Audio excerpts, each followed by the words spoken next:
벌써 이번 주말에 중간 수요일이 되었습니다. 우리가 역사를 통해서 보면 역사마다 이 교육의 제도와 방법이 조금씩 다르고 각 가정마다 자녀 교육을 시키는 양상도 달라져 가고 있습니다. 그러나 우리나라 속담에 보면 매를 아끼면 자식을 버리는 경우가 된다라고 하는 금언이 있습니다. 우리가 우리 자녀를 올바로 키우는 데에는 부모의 적절한 훈계와 책망이 필요하다라고 하는 의미로 생각을 할 수가 있습니다. 요즘에 우리가 아이들을 가리켜서 MZ세대라고 하는 말을 합니다. 어떻게 보면 좀 부정적인 의미로 있긴 합니다만은 요즘 우리 자녀들 아이들이 과거에 비해서 좀 다르죠. 예. 어떻게 보면 버르장머리가 없고 또 비행을 많이 범하는 그로 인해서 곧 부모의 훈계와 책망이 필요한 아이들이 많이 있습니다만은 또 반대로 부모들은 또 자녀들을 그냥 방치해 두는 것을 우리가 볼 수 있는 경우가 많이 있습니다. 사랑하는 예수님께 성도 여러분, 우리 성도는 영적으로 하나님의 자녀입니다. 그리고 교회라고 하는 것은 뭐냐? 쉽게 말해서 하나님의 자녀들의 모임체라고 말씀을 드릴 수 있습니다. 따라서 교회 역시 궁극적으로 하나님의 자녀들의 모임이라 보면 틀리지 않습니다. 우리 자녀들에게 부모의 훈계와 책망이 필요한 것처럼 성도와 교회로 아버지이신 우리 하나님의 훈계와 책망이 필요하다라고 하는 것은 상식이라고 말씀을 드릴 수가 있습니다. 구약 성경에 보면 일찍이 사무엘하 12장 1절부터 12절까지에 보게 되면 하나님께서는 이스라엘 백성들에게 나단을 통하여 범죄한 다윗을 책망한 것을 우리는 읽어볼 수가 있습니다.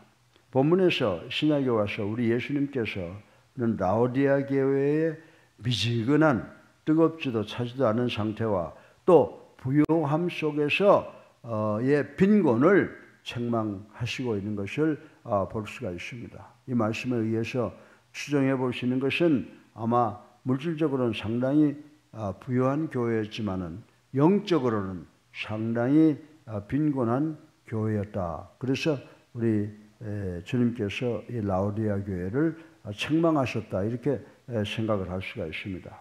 이제 오늘 본문을 통하여 책망받는 교회는 어떤 교회인가? 라고 하는 것에 대해서 생각해보고 은혜 받는 시간 되기를 주님의 이름으로 축원합니다. 오늘 설교 본문의 첫째로 그렇다고 하면 미지근한 교회가 어떤 교회냐라고 하는 것을 생각을 해보겠습니다. 미지근하다라고 하면 쉽게 생각할 수 있는 게 차지도 뜨겁지도 않은 미지근한 물을 먹을 때 수돗물인 경우에는 양냄새로 또 자연수인 경우에는 흙냄새로 구역질이 나서 먹을 수 없음을 우리는 때때로 경험하게 됩니다. 그래서 이러한 상황을 가리켜서 미지근하다라고 표현을 하고 있는 것이라고 생각을 할 수가 있습니다. 그런데 오늘 16절에 보게 되면 이와 같이 우리의 믿음도 미지근하면 하나님께서 받아들이지 않고 내치신다라고 하는 사실을 우리에게 교훈하고 있는 것을 볼 수가 있습니다. 사랑하는 성도 여러분, 라오디게아 교회가 미지근한 교회였던 것은 우리 성도들은 이미 성경을 통해서 배워서 잘 알고 있는 사실입니다. 미지근한 교회란 차지도 않고 덥지도 않은 교회를 가리키는 것이라고 누구든지 생각을 할 수가 있습니다. 그런데 우리 주님은 오늘 본문 15절로 16절을 통해서 교회에게 권면하십니다. 교회가 차든지 아니면 덥든지 하기를 원하신다. 이렇게 말씀하신 것을 우리는 오늘 15절과 16절을 통해서 알 수가 있습니다. 그런데 구약 성경으로 돌아가 보면 에레미야 18장 14절에 이런 말씀이 있습니다. 찬물은 하나님의 은혜를 상징하고 있는 바 찬 것이 반드시 나쁜 것은 아니라고 생각을 할 수가 있습니다. 그리고 구약성경 잠언 25장 25절에도 먼 땅에서 오는 좋은 기별은 목마른 사람에게 냉수와 같으니라 라고 하는 말씀이 있는 것을 우리는 볼 수가 있습니다. 따라서 찬 것도 더운 것도 좋으나 오직 미지근한 것만은 우리가 사양하고 나쁘다고 생각을 해야 되겠다라고 하는 말씀을 생각할 수가 있습니다. 그래서 미지근함은 먼저 부패하기 쉽기 때문에 바람직하지 못하다고 말씀을 하시고, 또 미지근하다 하면 먼저 부패하기 쉬운 상태를 말하는 것이라고 생각할 수가 있습니다. 아주 뜨거운 물과 아주 차가운 물에는 병균이 살아갈 수 없기 때문에 미지근한 물에는 병균이 잘 생기고 또 서식하기가 좋습니다. 우리 교회도 하나님 말씀 위에 굳게 서지 못하고 미지근하면 병균인 이단들이 득식을 하게 될 것이다 라고 하는 말씀인 것입니다. 그리고 미지근하다는 본문의 말씀에는 진리에 무관심한 상태를 말하는 것이라고 생각할 수가 있습니다. 뜨거운 물은 뜨겁게, 찬물은 차갑게 느껴지지만 미지근한 물은 손과 발을 담궈도 별다른 느낌이 없다고 하는 것을 우리는 잘 알고 있습니다. 믿음의 성도 역시 신앙이 미지근하면 차지도 않고 뜨겁지도 않으면 하나님의 징계를 받아도 내 영혼이 죽어가는 것을 전혀 알지 못하는 그런 영혼이 무감각해져 가게 된다라고 하는 것입니다.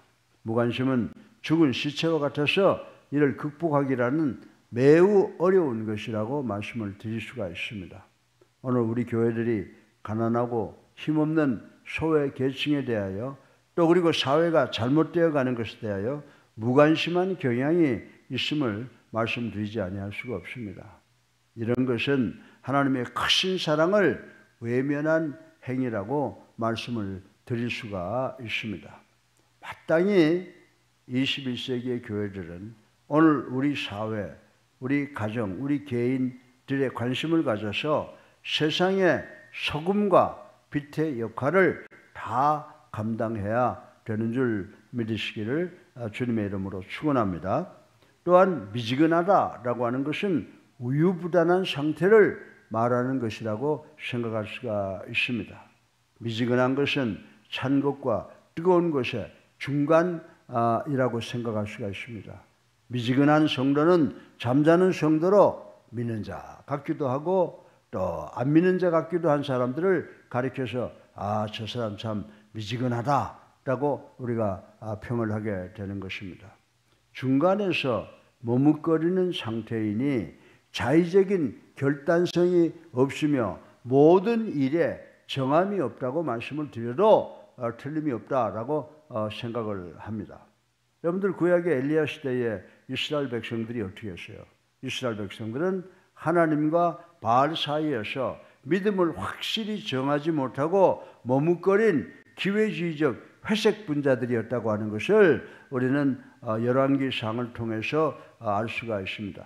그래서 열왕기상 18장 21절에 보면 하나님께서 엘리야를 통해서 그들을 꾸짖는 것을 볼 수가 있습니다. 열왕기상 18장 21절에 보면은 너희가 어느 때까지 머뭇하겠느냐라고 책망하신 말씀을 우리는 읽어볼 수가 있는 것입니다. 그리고 출애굽기 20장 5절에 우리가 믿는 하나님은 질투하시는 하나님이시다라고 말씀을 했습니다. 그러므로 우리에게 온전한 믿음을 하나님께서 원하시지 어중간한 믿음은 원치 않는다는 사실을 우리는 깨달아야 된다라고 하는 것입니다. 그래서 신명기 6장 5절에 보면은 마음과 뜻과 힘을 다하여 너희 하나님을 사랑하라 라고 권면을 하고 있습니다. 그래서 하나님께서는 우유부단한 것, 뜨겁지도 않고 차지도 않는 상태를 제일 싫어합니다. 그래서 하나님께서 우리 우유부단한 믿음을 어떻게 한다고 그랬어요? 토해버리시겠다고 말씀하신 것을 우리는 대단히 중요하게 생각을 해야 되는 줄로 믿습니다. 이제 우리는 확고한 뜨거운 아니면 냉정한 믿음을 가져 주님께 칭찬받는 우리 예수사랑교회 성도님들 되시기를 주님의 이름으로 축원합니다. 둘째로 마지막으로 부요 속에 빈곤한 교회를 생각을 해보겠습니다. 요즘에 비행소년 가운데서 가정환경이 좋은 부잣집 아이들도 많이 있습니다. 이 마약으로 인해서 오는 여러 가지 비행, 부정한 짓, 우리 주변에 지금 너무너무 많이 발생하고 있다는 것을 우리는 잘 알고 있습니다. 물질적으로 부족함이 없는데도 범죄하는 것은 그들의 내면 세계가 너무 황량하기 때문이라는 사실을 우리는 알아야 됩니다. 이것이 곧 풍요 속의 빈곤이라고 하는 것입니다. 오늘 본문에서도 나는 부자라 부요하여 부족함이 없다라고 하며 부요를 즐기고 있는 라오디아 교회를 향해서 주님께서 뭐라고 말씀하십니까? 주님께서 오늘 17절을 통하여 내 곤고한 것과 가련한 것과 가난한 것과 벌거벗은 것을 내가 알지 못하는도다 라고 책망하신 말씀을 우리는 읽어보았습니다. 사랑하는 성도 여러분, 라오디아 교회는 물질적으로 풍요했지만 영적으로 아주 가난한 교회였다라고 하는 것입니다. 라오디아 교회는 그들의 금전, 아름다운 의상, 세계적인 주요한 수술품인 안약을 자랑하고 있었던 것을 오늘 본문을 통해서 알 수가 있는 것입니다. 사랑하는 성도 여러분, 이 라오디아 교회 교인들은 마치 어리석은 부자처럼 풍성한 곡식이 영혼까지 살찌게 해주는 것으로 착각하고 물질적 풍요를 자랑하고 있었던 것이라고 생각을 할 수가 있습니다. 오늘날 21세기는 황금 만능주의이기 때문에 부의 정도로 숭고한 인간의 가치를 평가하는 시대가 되어버렸다고 하는 것을 우리는 부인할 수가 없습니다. 그러나 우리 하나님 보시기에는 모두가 부여 속에 빈곤한 자들이라고 하는 것을 우리 믿는 자들은 깨달아야 될 줄로 믿습니다. 여기서 빈곤은 물질적인 빈곤이 아니라 영적 빈곤으로 먼저 곤고함을 의미하고 있다고 하는 것입니다. 역대하 28장 22절에서 23절을 보면 곤고하면 하나님께 더욱 범죄한다라고 하는 말씀이 기록되어 있는 것을 우리는 읽어볼 수가 있습니다. 따라서 우리는 곤고해지지 않도록 영적으로 늘 깨어있는 우리 옛사람 교회가 되어야 될 줄로 믿으시기를 주님의 이름으로 축원합니다. 그래서 로마서 7장 24절을 보면은 사도 바울은 뭐라고 고백했습니까? 오라 나는 곤고한 사람이로다 라고 탄식했습니다. 잘못 해석을 하면 뜨겁지도 않고 차지도 못한 부족한 사람이다 라고 하는 말로 해석할 수가 있습니다. 그러나 그는 영적으로 깨어 있었기 때문에 범죄치 않고 복음을 위해서 로마 강정에서 참수당하는 것을 통해서 하나님의 영광을 위해서 순교까지 했다고 하는 사실을 우린 잘 알고 있습니다. 그리고 이 미지근하다라고 하는 것은 가련함을 의미합니다. 고린도 전서 15장 19절에 영적으로 빈곤한 사람은 구주이신 예수 그리스도의 부활을 믿지 못하는 불쌍한 사람들이다 라고 말씀을 했습니다. 가련한 사람들이다 라고 말씀을 했습니다. 그리고 또한 눈먼 사람을 이야기합니다. 미지근하다 라고 하는 말은 눈먼 사람, 소경을 의미합니다. 영적으로 빈곤한 사람은 진정 보아야 할 참된 진리의 세계를 보지 못하는 소경의 경향을 가지고 있다라고 하는 말씀인 것입니다. 과거 에레미야 4장 22절에 보면 이스라엘 백성들은 하나님에 대한 무지로 소경이 되었다라고 하는 말씀이 기록되어 있습니다.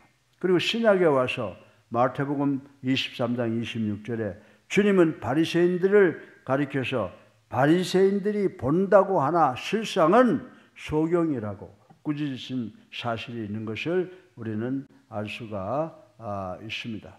본문에서 라오디게아 교회는 물질 세계의 시력을 빼앗겨 소경이 되어버렸다라고 하는 평가를 하고 있는 것입니다. 세속의 물량주의에 편승하여 하늘 높은 줄 모르고 자꾸만 대형화되는 오늘의 한국교회는 이 같은 소경이 아닌지 한번 가슴에 손을 얹고 성찰해 볼 필요가 있다고 말씀을 드릴 수가 있습니다. 또한 영적인 빈곤은 벌거벗음을 의미합니다. 여러분들, 낯에 벌거벗음은 수치스럽고 부끄러운 일이라고 하는 것을 우린 잘 알고 있습니다. 라오디게아 교회가 아무리 아름다운 옷으로 치장을 하고 있을지라도 하나님의 의의 옷을 입지 않으면 알몸이라고 말씀을 하고 있는 것을 우리는 깨달아야 됩니다. 알몸이 얼마나 추합니까? 사랑하는 성도 여러분, 교회를 향한 하나님의 책망은 죄인들을 생명의 길로 인도하기 위한 하나님의 사랑의 책찍인 줄로 믿으시기 바랍니다. 본문에서 라오디게아 교회는 미지근한 상태요, 뜨겁지도 않고 덥지도 않은 상태요, 또 부요 속에서 빈곤한 상태 때문에 주님의 책망을 듣고 있다는 사실을 우리는 오늘 아침에 깨달아야 됩니다. 사랑하는 성도 여러분, 우리 성도는 믿음 위에 굳게 서서 물질적으로나 육체적으로나 영적으로 풍성한 삶을 누려야 되는 줄로 믿으시기를 주님의 이름으로 축원합니다. 살아계에 있어서 우리의 삶을 주관하시는 만복의 근원이 되신 아버지, 찬양과 영광과 존귀를 올리고 회개하고 주님 십자가 사랑 감사합니다. 오늘 아버지 요한계시록 3장 9절부터 14절을 통해서 라오디게아 교회의 미지근한 상태, 그리고 영적으로 빈곤한 상태 때문에 주님의 책망 듣는 것을 생각해 보았습니다. 우리 성도들 믿음 위에 굳게 서서 육체적으로나 물질적으로나 영적으로 풍성한 삶을 살아가는 저희들 될 수 있도록 축복하시고, 오늘도 주님의 십자가 바라보고 나가는 것을 통하여 오늘 우리 모두가 나가는 길이 시온의 대로가 열리는 축복이 있게 하여 주시옵소서. 예수 그리스도 이름으로